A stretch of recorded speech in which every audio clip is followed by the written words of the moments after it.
अगला जो टॉपिक है वो है फलन। फलन का मतलब होता है फंक्शन।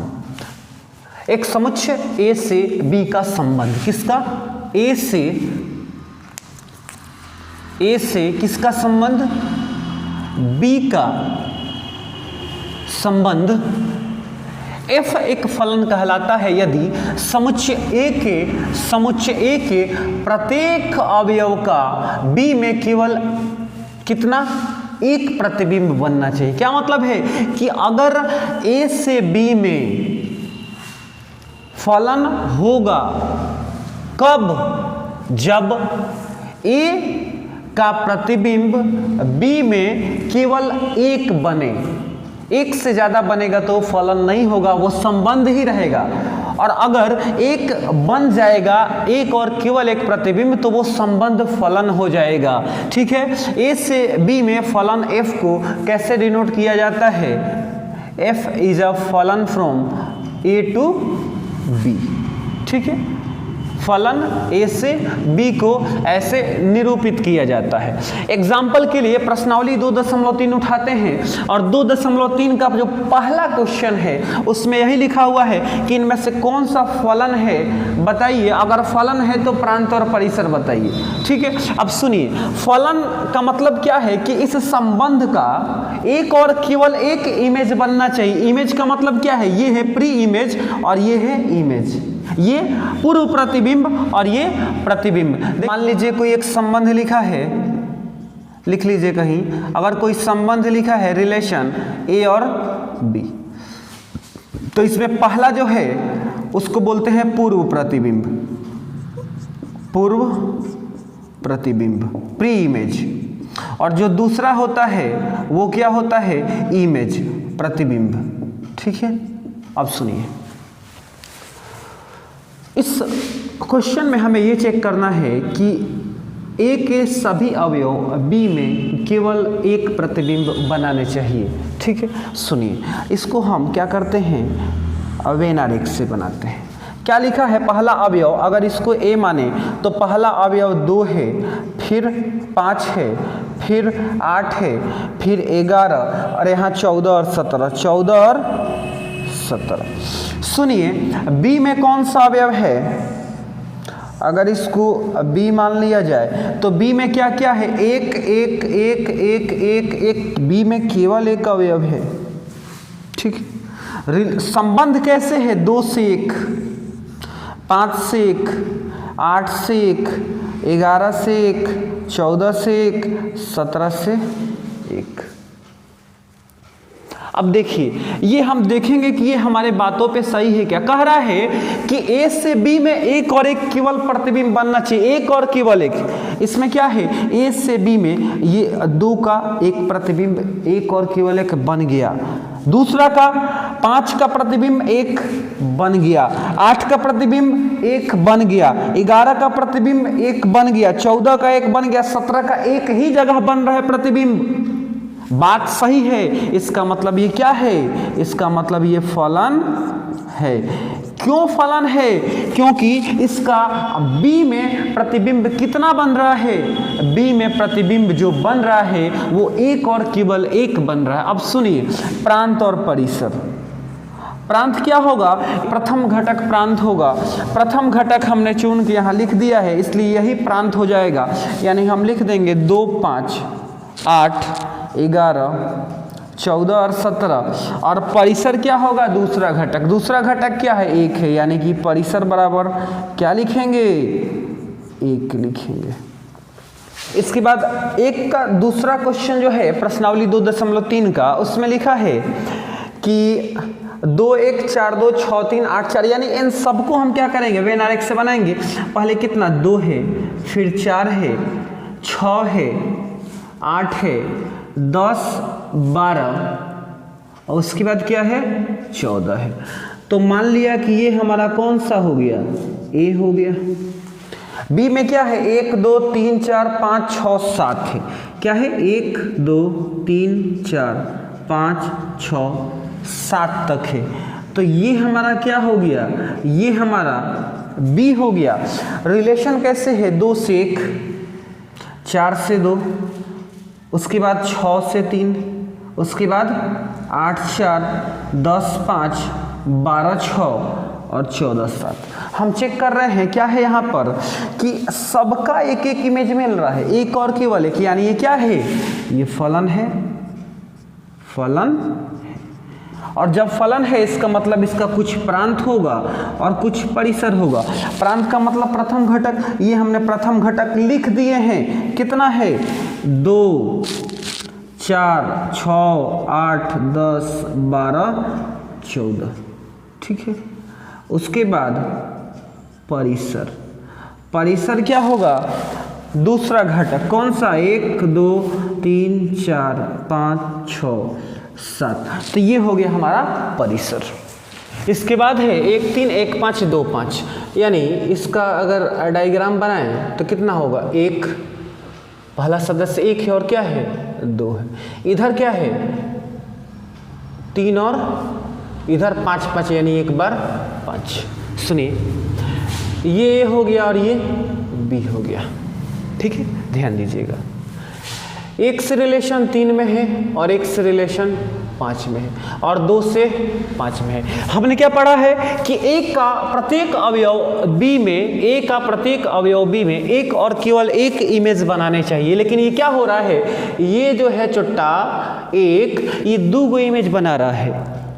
क्या मतलब है, इसका मतलब है कि 2 जगह इमेज बना दिए, इसका मतलब नेग्लेक्ट कर देंगे इनको, ये क्या है, फलन नहीं है। इसके बाद कुछ इंपॉर्टेंट नोट है। मान लीजिए कोई एक ए है जिसमें अवयव हैं 1 2 3 और कोई बी है जिसमें अवयव है 5 6 और 7, ठीक है। तो फलन तब होगा जब इसमें से कुछ नहीं बचेगा, सबका युग्म बन जाए। यानी इसको याद रखने के लिए क्या लिख सकते हैं कि इनमें कोई नहीं बचना चाहिए, ठीक है। सबका युग्म माने पेयर बनेगा, सबका पेयर बनेगा, कोई भी इसमें नहीं बचना चाहिए, तभी ये फलन होगा। अगला है, मान लीजिए एक कोई पॉइंट है, तो एक पॉइंट पर ये कभी भी 2 वैल्यू नहीं देगा, एक पॉइंट पर 2 वैल्यू नहीं देगा। ये क्या हो रहा था, एक पॉइंट पर 2 वैल्यू दे रहा था, तो ये फलन नहीं हुआ। यानी इसको शॉर्टकट में अगर लिखना हो तो हम लिखेंगे एक बिंदु पर 2 प्रतिबिंब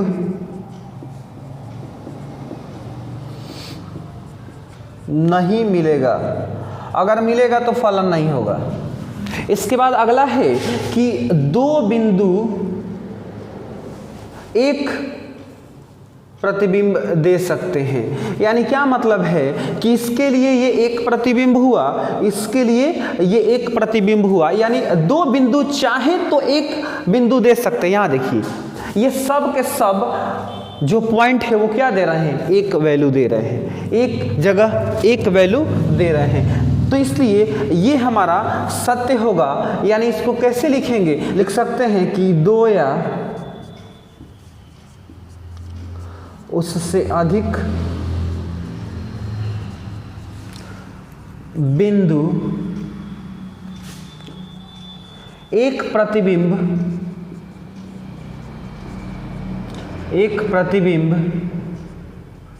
बना सकते हैं। तो यही हमारा मेन निचोड़ हो गया, नोट हो गया कि भाई फलन कब होगा, जब ए में से पहला अवयव में से कुछ भी नहीं बचेगा, सबका पेयर बनेगा।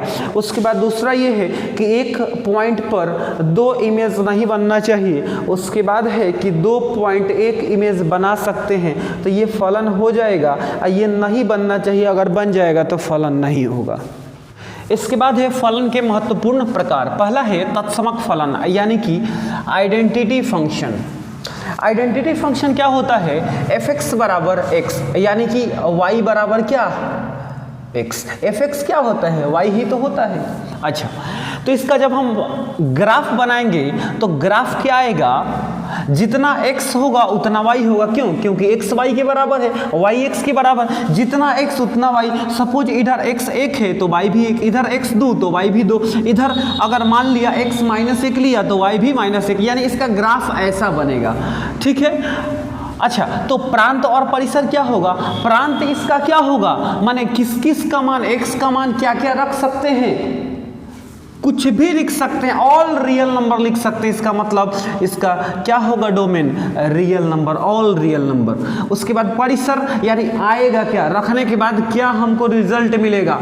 रखने के बाद अगर यहाँ रियल नंबर रखेंगे तो y बराबर भी क्या मिलेगा, रियल नंबर मिलेगा। इसका मतलब इसका परिसर रेंज भी कितना होगा, r हो जाएगा। यानी कि आइडेंटिटी फंक्शन का प्रांत और परिसर दोनों क्या होता है, r होता है।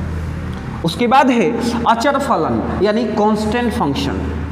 कांस्टेंट फंक्शन क्या होता है, f(x) बराबर c, और c क्या है, कांस्टेंट है यानी कि अचर है। अचर माने कोई संख्या 1 2 3 4 5।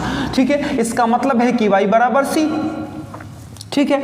अच्छा, तो जब ग्राफ हम खींचते हैं तो ये लाइन किस पे रहेगा, जो c का मान रहेगा। यानी कि अगर c का मान 3 है सपोज, तो y कितना 1 2 3 पर ये लाइन खींचा जाएगा। क्यों? क्योंकि वो 3 फिक्स है, तो ये क्या है, फिक्स है। ठीक है। इसके बाद प्रांत, तो इसका प्रांत क्या होगा, जो इसमें रख सकते हैं, जो वैल्यू इसमें रख सकते हैं। तो f(x) में हम क्या रख सकते हैं, कुछ भी रख सकते हैं, 1 से लेके अनंत तक, माइनस में प्लस में कुछ भी रख सकते हैं, यानी सभी रियल नंबर को हम रख सकते हैं। इसके अंदर जब रखेंगे तो f मान लिया 1 रखा तब भी c देगा, 5 रखा तब भी c देगा, यानी फिक्स है, वो देने वाला क्या है, c ही है। यानी रेंज बराबर कितना हो जाएगा, हमारा c हो जाएगा।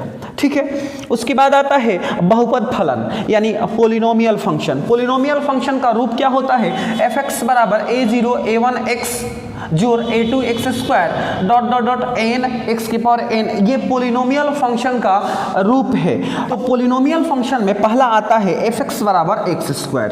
तो इसका जब हम ग्राफ प्लॉट करेंगे तो क्या होगा, ये x का मान अगर माइनस होगा तो ये x स्क्वायर प्लस बना ही देगा, अगर प्लस होगा तो प्लस तो देगा ही देगा। इसका मतलब है कि इसका मान निगेटिव में नहीं जाता है। क्या मतलब हुआ, रखने को कुछ भी रखिए, 1 2 3 4 माइनस प्लस, यानी कि प्रांत कितना, ऑल रियल नंबर आप प्रांत रख सकते हैं, लेकिन देगा क्या, ये हमेशा पॉजिटिव देगा, हमेशा x स्क्वायर का मतलब पॉजिटिव। इसका मतलब ये r पॉजिटिव हमेशा देगा, धनात्मक रियल नंबर हमेशा देगा।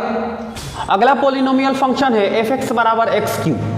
तो जब f(x) बराबर x3 का ग्राफ बनाएंगे तो हमारा ये ग्राफ कुछ ऐसा निकल के आएगा। इसका मतलब है कि प्रांत क्या होना है, इसका डोमेन वही होगा जो इसमें हम रख सकते हैं। क्या क्या रख सकते हैं, यहाँ पर कुछ भी रख सकते हैं, यानी ऑल रियल नंबर यहाँ रखा सकता है। ठीक है। अच्छा, रेंज जो हम प्राप्त करेंगे, प्राप्त क्या करेंगे, रियल नंबर बढ़ाते जाएंगे और ये हमारा मिलते जाएगा, माइनस में भी मिलेगा प्लस में भी मिलेगा। क्यों? क्योंकि इसका पावर 3 है, वहां पावर 2 था तो हमको धनात्मक मिला, लेकिन पावर 3 है तो सब मिलेगा, माइनस प्लस सब, यानी ऑल रियल नंबर मिलेगा। ठीक है। यानी प्रांत बराबर r और परिसर बराबर भी r। उसके बाद होता है परिमेय फलन यानी रेशनल फंक्शन। ठीक है। इसका जनरल रूप होता है f(x) बराबर gx बटा hx, जहां ये नीचे वाला डिनोमिनेटर हर hx नॉट इक्वल टू 0। ठीक है। क्यों? क्योंकि अगर hx नीचे 0 हो गया तो ये अनडिफाइंड हो जाएगा, इसका कोई अर्थ नहीं निकलेगा। ठीक है। तो परिमेय फलन में पहला जो होता है वो होता है f(x) बराबर 1 बटा x। एक इसका अगर हम ग्राफ खींचने चलेंगे तो हमको क्या नहीं रखना है, एक तो x बराबर 0 नहीं रखना है, क्योंकि अगर हमने यहाँ 0 डाल दिया तो क्या हो जाएगा, ये अनडिफाइंड हो जाएगा। इसका मतलब है कि प्रांत क्या है, 0 नहीं डालना है, सब कुछ डालो 0 मत डालो, यानी r माइनस 0। क्या मतलब है कि प्रांत r सभी रियल नंबर होगा लेकिन 0 नहीं होगा। तो इसका परिसर क्या होगा, जब हम 0 छोड़ के यहाँ संख्याएं डालेंगे, यानी 1 डाला तो 1 बटा 1 बना, 2 डाला तो 1 बटा 2 बना, -1 डाला तो 1 बटा -1 बना, ये तो 0 आएगा ही नहीं कभी। क्यों? क्योंकि हमने 0 उसमें डाला ही नहीं है, 0 डालेंगे तो अनडिफाइंड हो जाएगा। इसका मतलब है कि परिसर क्या होगा, परिसर भी r माइनस 0 होगा, यानी सभी रियल नंबर होंगे लेकिन 0 नहीं होगा। अगला है मापांक फलन मॉडुलस फंक्शन। मॉडुलस का मतलब होता है f(x) बराबर मॉडुलस में x। ये मॉडुलस मॉडुलस का एक फीचर होता है, फैसिलिटी होती है कि इसमें जो भी संख्या रहता है अगर प्लस है तो ठीक है, अगर माइनस होता है तो उसको प्लस बना देता है। कैसे प्लस बनाता है देखिए, fx बराबर अगर प्लस में x है, मतलब क्या है, अगर 0 से बड़ा या 0 के बराबर है x तो ये x देगा, 0 से बड़ा यानी पॉजिटिव है तब। अगर 0 से छोटा है, अगर -1 -2 -3 है तो उसमें एक माइनस लगा करके ये उसको प्लस बना देता है, -1 एक्स्ट्रा वो लगा देता है। सुनिए कैसे, यहाँ पे अगर मान लिया कि f(4) यानी 4x का मान रखा हमने तो मॉडुलस का 4 होगा और 4 का मॉडुलस 4 ही होगा। क्यों? क्योंकि ये पॉजिटिव है तो पॉजिटिव देगा। अब अगर माइनस हमने रखा तो माइनस का मॉडुलस, -4 का मॉडुलस कितना, +4 तो होता है, लेकिन कैसे होता है, जब ये एक्स्ट्रा एक माइनस लगाता है। कौन सा माइनस? ये माइनस, तब ये माइनस माइनस मिलके प्लस हो जाता है। इसका मतलब f-4 4 बन जाता है। कब बनता है? जब ये एक्स्ट्रा यहाँ माइनस लगाता है। इसका मतलब है कि मॉडुलस में x किसके बराबर है? x और -x के बराबर है। कब? जब x 0 से बड़ा या 0 के बराबर है तो x है, और जब 0 से छोटा है तो -x है। जब इसका ग्राफ बनाते हैं तो ग्राफ कुछ ऐसा आता है, एक बार x है और एक बार -x है, यानी y बराबर x का ग्राफ ये है और y बराबर -x का ग्राफ है ये है। इसी का कंबाइंड रूप जो होगा वो fx बराबर मॉडुलस x का ग्राफ होगा।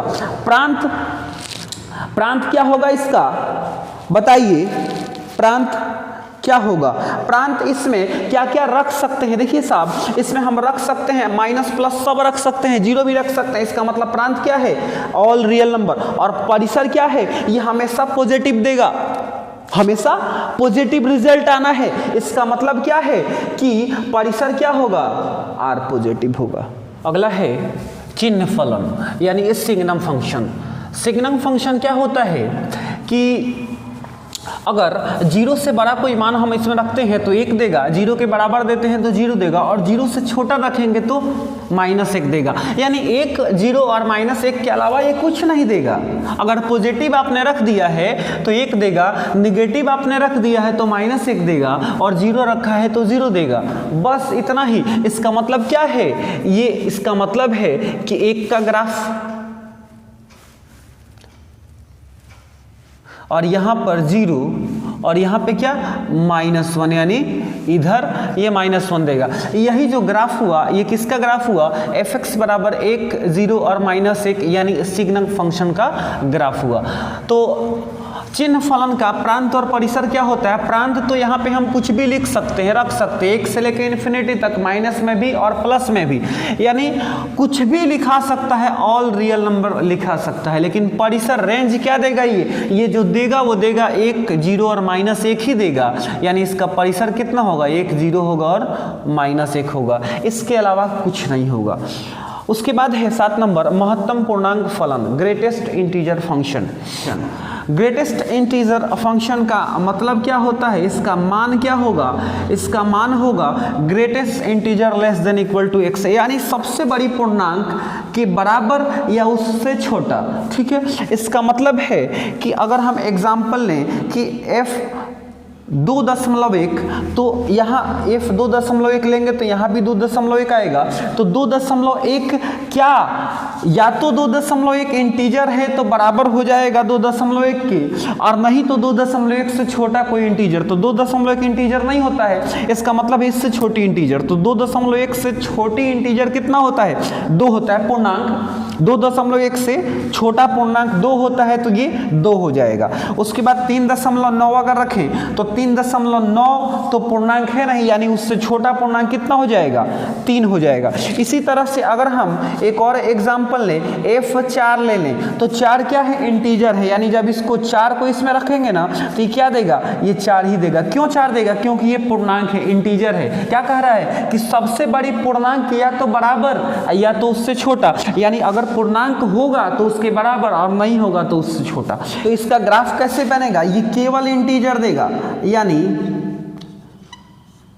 ऐसे इसका ग्राफ आगे तक बनेगा। नीचे भी इधर बना सकते हैं, ठीक है, ऐसा ये ग्राफ बनेगा। इसके बाद है वास्तविक मान फलन। तो वास्तविक मान फलन क्या होता है?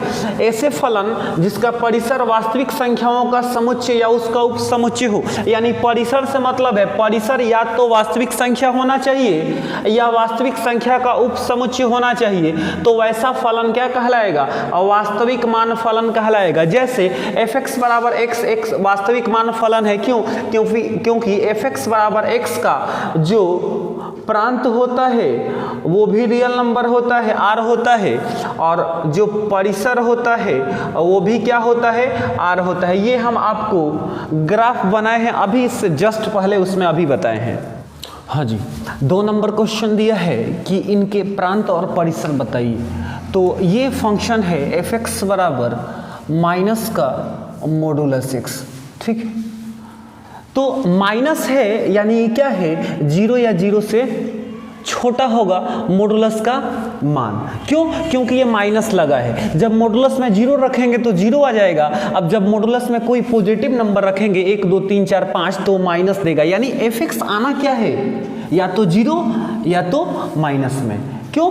क्योंकि यहाँ माइनस लगा है। किसके लिए? फॉर ऑल रियल नंबर, सभी रियल नंबर के लिए, सभी वास्तविक संख्याओं के लिए। अब हम प्रांत की बात करते हैं। प्रांत क्या होगा? सभी बिंदुओं का समुच्चय जहां फलन परिभाषित है। यानी किसको किसको रख सकते हैं इसमें? किसको किसको इसमें रख सकते हैं? इसमें सबको रख सकते हैं, इसमें सबको रख सकते हैं। यानी सभी वास्तविक संख्याओं को हम रख सकते हैं। यानी सभी वास्तविक संख्याओं पर फलन परिभाषित है। यानी प्रांत बराबर कितना हो जाएगा? सभी रियल नंबर यानी r हो जाएगा। तो परिसर की बात किया जाए तो परिसर क्या होगा? फलन के सभी मानों का समुच्चय। यानी इस प्रांत को रखने के बाद जो फलन निकलेगा उनके मानों का समुच्चय। इसका मतलब है कि अगर इस सभी रियल नंबर को इसमें रख देंगे तो क्या मिलेगा? एक तो माइनस मिलेगा, यानी सभी निगेटिव रियल नंबर मिलेंगे, ठीक है। ऋणात्मक वास्तविक संख्याएं मिलेंगी। क्यों मिलेंगी? क्योंकि ये माइनस लगा है। और अगर इसमें 0 रख दें तो क्या मिलेगा? 0 ही मिलेगा। यानी हमारा परिसर जो फलन का मान निकलने वाला है वो निकलने वाला है सभी निगेटिव रियल नंबर और यूनियन 0। इसको अगर इकट्ठे लिखा जाए तो हम कह सकते हैं कि -∞ से कहाँ तक? 0 तक, जिसमें 0 भी सम्मिलित है। यानी हम इसको ऐसे इंटरवल में लिख सकते हैं, ओपन -∞ और उसके बाद 0 फिर क्लोज इंटरवल। इसका मतलब है कि 0 शामिल है। अगला क्वेश्चन है fx बराबर 9 - x² रूट अंडर में है, तो इसका प्रांत और परिसर बताना है। तो सबसे पहले रूट अंडर में है तो ये सत्य कब होगा? ये सत्य तब होगा जब इस रूट वाला 9 - x² ग्रेटर इक्वल देन 0 होगा। कब? क्योंकि ये 0 या 0 से बड़ा होगा तभी ये सत्य होगा। अगर इसके अंदर निगेटिव हो गया तो ये सत्य नहीं होगा। इसका मतलब है कि हमें इसको पहले चेक करना पड़ेगा। अच्छा, सबसे पहले हमने इसमें से माइनस कॉमन लिया, माइनस कॉमन ले रहे हैं तो +9 है तो -9 minus minus plus x² greater equal than 0। अब सुनिए, माइनस साइड चेंज करेगा तो इनइक्वालिटी बदल जाएगी। माइनस उधर गया तो -0 से कोई अंतर नहीं पड़ा, 0 के 0 ही रहा। लेकिन इसको हम लिख सकते हैं ठीक से x² माइनस का 9, इनइक्वालिटी बदला है माइनस के कारण। अब सुनिए, x² तो x² और 9 को हम लिख सकते हैं 3 का स्क्वायर। इसका मतलब है कि x² माइनस 3² इसका मतलब a² माइनस b² क्या होता है? a plus B into A minus B, यानी कि x plus 3 into X minus 3 less than equal to 0। इसका मतलब क्या हुआ कि अगर यहाँ से मान निकाले तो -3 और यहाँ से मान निकाले तो +3। यानी इनइक्वालिटी के हिसाब से इसको कैसा लिख सकते हैं कि x कहाँ से कहाँ तक बिलोंग करेगा? -3 से +3 तक बिलोंग करेगा। यानी यही प्रांत आ गया। यानी प्रांत रखना क्या है फलन में? रखना यही है -3 से लेके +3 तक। तो यही हमारा प्रांत है। तो इसको हम कैसे लिख देंगे? x such that -3 less than equal to x और लेस देन इक्वल टू 3। अगर इसको इंटीजर के रूप में हमें दर्शाना हो, ब्रैकेट के रूप में, तो हम कैसे लिखेंगे? इसको ऐसे लिखेंगे। इसी प्रांत को हम ऐसा भी लिख सकते हैं -3 +3 और उसके बाद यहाँ पर ये बड़ा ब्रैकेट लगा देंगे, क्लोज ब्रैकेट। तो ये क्या हो गया कि -3 और +3 भी शामिल है और इनके बीच का भी शामिल है। हाँ, तो अगर परिसर की बात किया जाए तो परिसर के लिए हमको सबसे पहले क्या लिखना है, एफ एक्स बराबर 9 माइनस एक्स स्क्वायर। जो हमारा फलन था उस फलन को लिख लिए। एफ एक्स का मतलब वाई, और वाई बराबर root under 9 minus X square. दोनों तरफ वर्ग कर रहे हैं, दोनों तरफ वर्ग करने के बाद हमको क्या मिलेगा, यहाँ से वाई स्क्वायर, यहाँ से 9 माइनस एक्स का होल स्क्वायर रूट में, तो रूट से स्क्वायर कट जाएगा, यानी हमको मिलेगा 9 माइनस एक्स स्क्वायर। तो एक्स स्क्वायर माइनस में इधर लाएंगे तो प्लस में एक्स स्क्वायर होगा, इसका मतलब बचेगा यहाँ 9 और प्लस वाई स्क्वायर है तो माइनस वाई स्क्वायर। ठीक है, अब सुनिए ये क्या है, एक्स स्क्वायर बराबर 9 माइनस वाई स्क्वायर। देख रहे हैं कि क्या कोई ऐसा है जहां हम मान फिट कर सकते हैं, इसमें रख सकते हैं एक्स स्क्वायर माइनस 9, तो इसको समीकरण 1 मान लेंगे। ठीक है, अब क्या करेंगे, एक्स स्क्वायर का मान समीकरण 1 में यानी उसमें रखेंगे। क्या लिखा है, एक्स स्क्वायर, यानी एक्स स्क्वायर का मान 9 माइनस वाई स्क्वायर, तो ये हो गया 9 माइनस वाई स्क्वायर। और उसके बाद क्या है, माइनस 9, तो minus 9 less than equal to 0, तो लेस देन इक्वल टू 0, 9 से 9 कट गया, minus Y square less than equal to 0, यानी माइनस इधर आएगा तो इनइक्वालिटी साइन चेंज हो जाएगी। इसका मतलब है कि Y square greater equal than 0, इधर स्क्वायर है तो इधर रूट चढ़ेगा, तो रूट 0 का मतलब 0, यानी y ग्रेटर इक्वल देन 0। तो यहाँ से एक का हमारा परिसर का अंश मिला है। उसके बाद अब समीकरण 2 में चल रहे हैं। समीकरण 2, इसको हम क्या किया, मान लिया हमने एक्स स्क्वायर बराबर 9 माइनस का वाई स्क्वायर। एक्स स्क्वायर बराबर 9 माइनस वाई स्क्वायर है, तो x का मान कितना होगा, root under 9 minus Y square. तो ये कब सत्य होगा, जब ये ग्रेटर इक्वल देन 0 होगा। इसका मतलब यहाँ से हमने माइनस कॉमन लिया तो माइनस 9 और minus minus plus Y square greater equal than 0। इसको सजा के लिखा तो Y square minus 9 less than equal to 0। क्यों, क्योंकि ये माइनस इधर आया तो इनइक्वालिटी का साइन चेंज हो गया। 9 है तो 9 को हम 3 का स्क्वायर लिख सकते हैं, और वाई स्क्वायर माइनस 3 स्क्वायर, इसका मतलब ए स्क्वायर माइनस बी स्क्वायर। इसका मतलब हुआ कि ए plus B into A minus B. इसका मान निकाले तो ये माइनस 3 निकलेगा, यहाँ से प्लस 3 निकलेगा। इसका मतलब है कि y कहाँ से कहाँ तक आएगा, माइनस 3 से लेके प्लस 3 तक आएगा। तो ये हमारा दूसरा अंश मिला परिसर का। अब हम इन दोनों का इंटरसेक्शन कराएंगे, इन दोनों में जो शामिल होगा वही हमारा क्या होगा, परिसर होगा। तो देखिए एक नंबर लाइन हमने खींचा जिस पर सभी संख्याएं लिखा माइनस 3 से प्लस 3 तक, माइनस 3 माइनस 2 माइनस 1 0 1 2 3।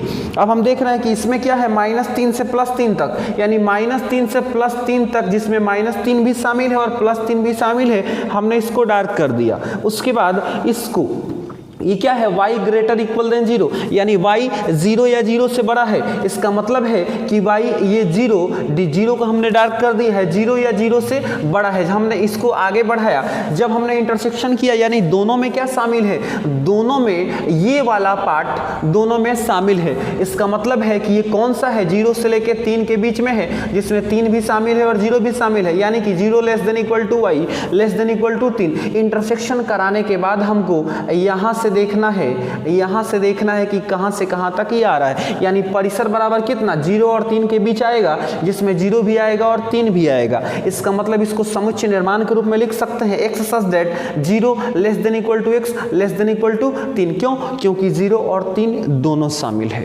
इसके बाद 3 नंबर, बहुत आसान क्वेश्चन दिया हुआ है, लिखा है कि f(x) बराबर 2x माइनस 5।